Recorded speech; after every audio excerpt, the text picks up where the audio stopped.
Baik, Assalamualaikum warahmatullahi wabarakatuh. Perkenalkan, nama saya Ilham Adi Irfansyah dari semester 5 Penyuluh Pertanian Berkelanjutan. Di mana dalam kegiatan kali ini kita akan membahas mengenai produksi budidaya tanaman perkotaan. Di mana kita akan membahas mengenai budidaya tanaman secara hidroponik dan vertikultur. Apa sih itu hidroponik dan vertikultur? Oke, mari kita bahas.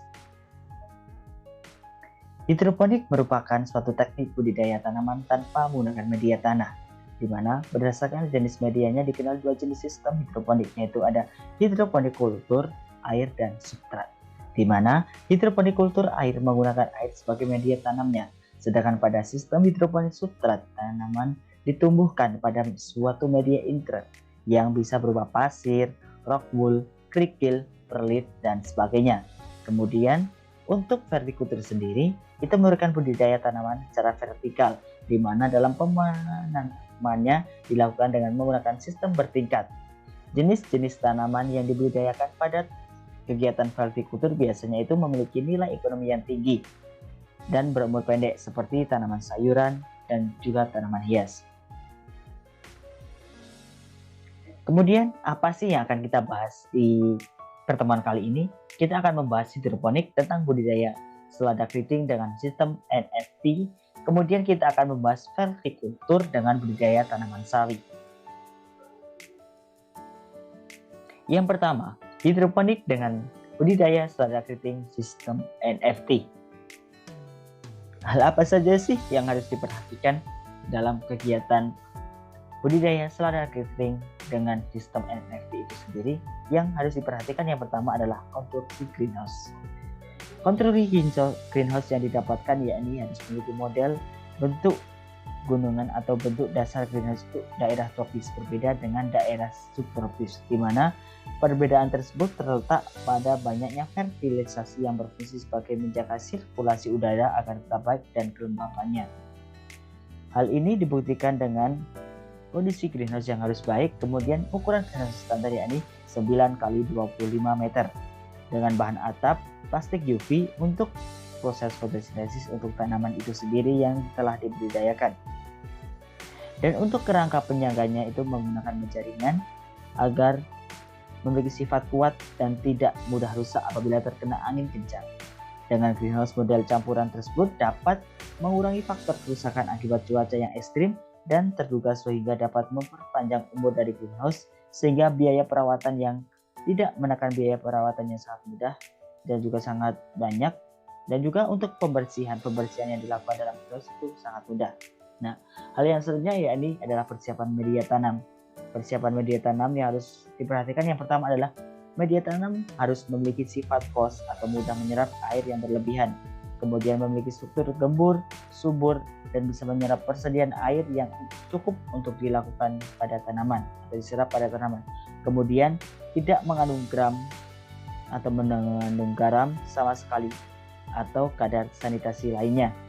Kemudian pH dalam media tanam adalah pH 6-7. Kemudian tidak mengandung organisme yang dapat menimbulkan gangguan pada tanaman yang dibudidayakan. Tahap penyediaan media tanam ini sendiri seperti halnya yang dilakukan yakni menggunakan rock wool, yang pada umumnya rock wool dibelah menjadi dua bagian atau lapisan rock wool, lalu dipotong-potong sesuai dengan seperti papan catur, kemudian memasukkan benih pada rock wool tersebut. Akan tetapi rock wool harus dibasahi terlebih dahulu agar mudah untuk proses penanaman benih tersebut. Kemudian yang selanjutnya persiapan nutrisi. Untuk persiapan nutrisi sendiri yang dilakukan untuk tanaman selada keriting itu sendiri yakni adalah nutrisi stok A dan stok B. Larutan stok ini disebut dengan larutan stok A, B mix, di mana campuran kedua stok ini pada setiap kegiatan hidroponik yang sangat penting. Untuk skala 100 liter air ini setara dengan 25 kg stok A, larutan stok A, dan kemudian 25 gram larutan stok B. Kemudian dalam kegiatan ini pencampuran EC dilakukan dengan rata-rata pH 6,5 sampai 7,5 EC. Kemudian untuk setiap kegiatan pencampuran ini dilakukan setiap pagi dengan rata-rata setiap 3000 EC atau setara dengan 3 ms per cm kubik. Untuk kegiatannya selanjutnya ada kegiatan pembibitan. Dalam pembibitan selada keriting dilakukan pada bak atau pada tempat yang telah disediakan, yakni di nursery pertama. Benih selada keriting yang digunakan adalah benih berjenis varietas New Green Repeat pada yang berasal dari perusahaan Knoyusit, di mana di situ kita menggunakannya. Kemudian setelah mendapatkan variabel benih yang unggul, langkah selanjutnya adalah melakukan kegiatan penyemaian media tanam rockwool yang sudah dipotong-potong sebelumnya menutupi papan catur di dalam kerat wadah yang telah disiapkan dan dibasahi. Kemudian kelembapan yang juga telah diukur yang sangat optimal itu dapat mempermudah menyerap air atau in-BBC, di mana proses perkecambahan media ini harus selalu dalam keadaan lembab. Kemudian untuk menanam tanaman selada keriting dalam rockwool, benih ditanam dengan kurang lebih kedalaman lubang tanam yakni 5 mm yang telah disediakan. Kemudian dalam setiap kerat itu terdiri dari 300 lubang tanam. Untuk tahap yang selanjutnya yakni pendewasaan. Pendewasaan yang dilakukan yakni pada nursery pertama kemudian dan dilanjutkan dengan nursery kedua. Untuk kegiatan ini berumur pada 22 hari setelah pemindahan tanam selada keriting diproduksi pada nursery pertama. Dalam kegiatan pendewasaan ini masih sama dengan sistem vertikasi, yang membedakan adalah besar kandungan untuk larutan EC-nya.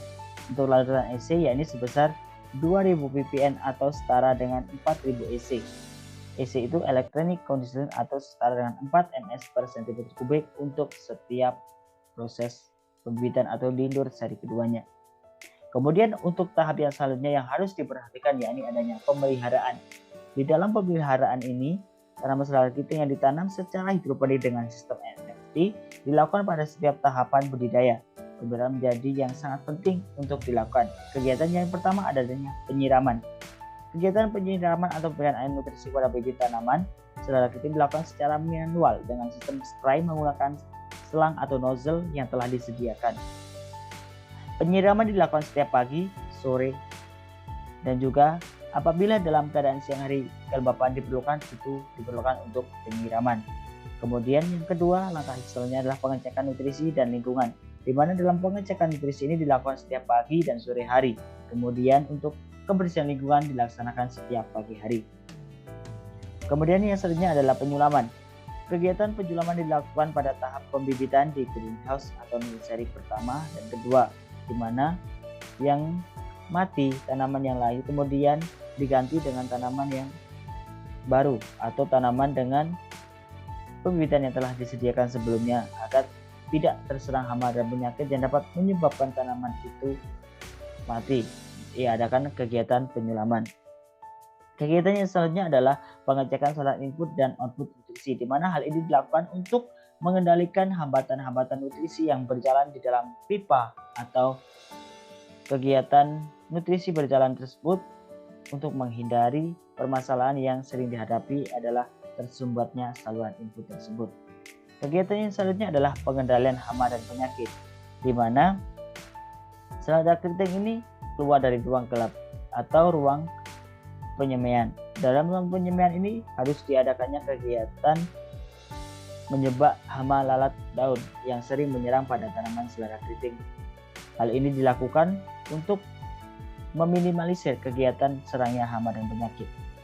Apabila terkena penyakit atau terkena serangan hama dan penyakit, bahan aktif yang digunakan adalah seperti inoxabran dengan skala 150 gram per liter atau dengan merek dagang amatir dengan 150 EC, di mana itu digunakan apabila terkena penyakit saja.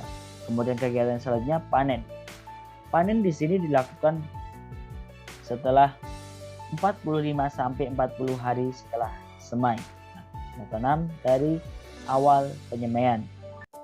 Kemudian untuk kegiatan pasca panen dilakukan pembersihan atau penghilangan wil-wilan dari daun yang tua dan juga daun yang kering saat kegiatan pemanenan. Kemudian hal selanjutnya yang harus kita pahami mengenai teknik hidroponik dengan sistem NFT itu apa saja sih? Nah, kita harus mengetahui sendiri teknik NFT itu apa, seperti apa, dan bagaimana. Untuk teknik hidroponik yang digunakan dengan teknik kultur air atau NFT ini, hidroponik pada sayuran daun ditanam adalah strata keriting. Nah, di sini teknik yang dilakukan dengan mensilukasikan air nutrisi pada pipa instalasi berupa lapisan tipis atau dangkal secara terus-menerus melalui pipa utama yang diberi pompa, dan pipa utama akan mengalir ke tanaman melalui pipa-pipa kecil yang sudah dilubangi dengan diameter setara 0,45 cm. Air yang mengalir ke tanaman dan kembali lagi ke reservoir penampung nutrisi, dan begitu sebaliknya. Kemudian kegunaan hal ini dilakukan dengan mensilukasikan air nutrisi pada pipa instalasi berupa lapisan tipis, di mana hal itu dilakukan untuk menjaga nutrisi agar tetap terjaga pada setiap tanaman budidaya. Nah, ini ada sekilas dokumentasi kegiatan mengenai budidaya hidroponik. Ini adalah contoh dari greenhouse yang dengan ukuran 9 x 25 meter. Kemudian ini ada kegiatan proses pencampuran nutrisi abemik, di mana nutrisi ada tong A dan tong B di sini dibedakan untuk pencampuran nutrisi. Kemudian ini ada proses penanaman di nursery kedua atau proses penanaman setelah dilakukan di nursery pertama. Kemudian ada kegiatan pengecekan larutan EC. Ini adalah proses kegiatan penyemaian benih, pengecekan saluran input dan output. Oke, yang selanjutnya mengenai viticulture, di mana dalam budidaya viticulture, budidaya tanaman sawi, kita akan membahas bagaimana caranya kita akan budidaya viticulture tersebut. Nah, di sini ada alat dan bahan yang harus digunakan. Yang pertama adanya botol bekas, raffia, sprayer, cetok, resep besar, dan timba. Kemudian untuk bahan yang digunakan adalah benih sawi, tanah, pasir, kompos, dan arang sekam. Nah, bagaimana sih cara kita membuat vertikultur dengan sistem sederhana ini?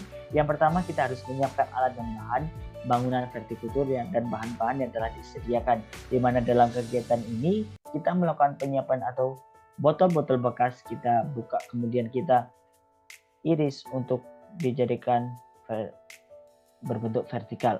Kemudian yang kedua adalah mengisi botol yang telah dirangkai untuk vertikultur telah dibuat dengan campuran media yang ada. Kita memasukkan media ke dalam botol yang telah disediakan atau yang telah dirakit.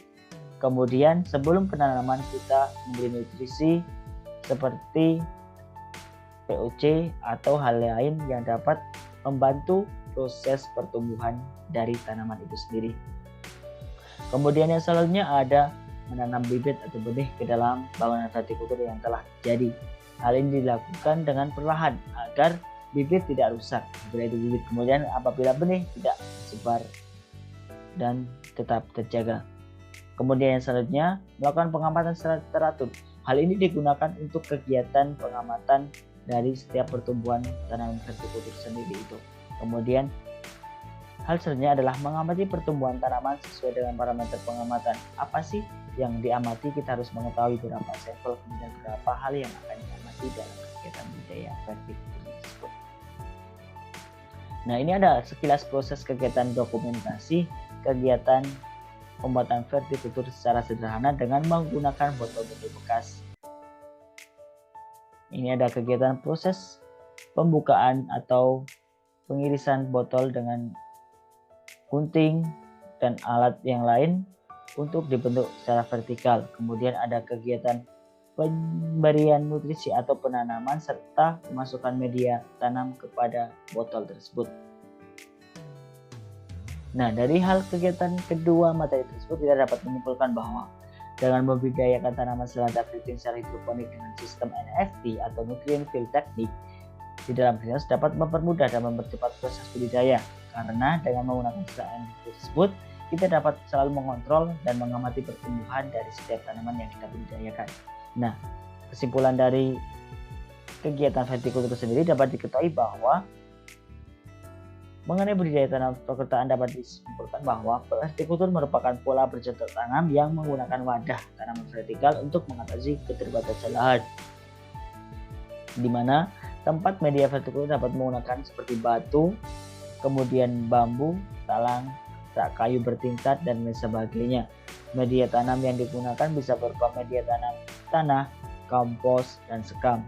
Namun jenis tanaman yang ditanam dari tanaman sayur-sayuran dan buah-buahan itu secara baik karena proses yang sangat cepat dan juga proses pertumbuhan yang relatif cepat atau dengan umur pendek.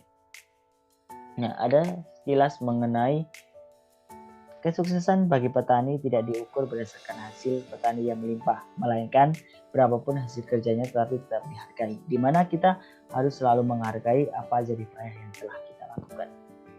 Kemudian ada kata-kata satu lagi, bangsa yang hebat adalah bangsa yang dapat memenuhi kebutuhan pangan sendiri, tapi jangan biarkan petani kita berjuang seorang diri, di mana kita harus saling membantu, saling menghargai, saling memberi masukan kepada petani kita agar lebih memahami bagaimana kita memanfaatkan lahan pekarangan yang ada.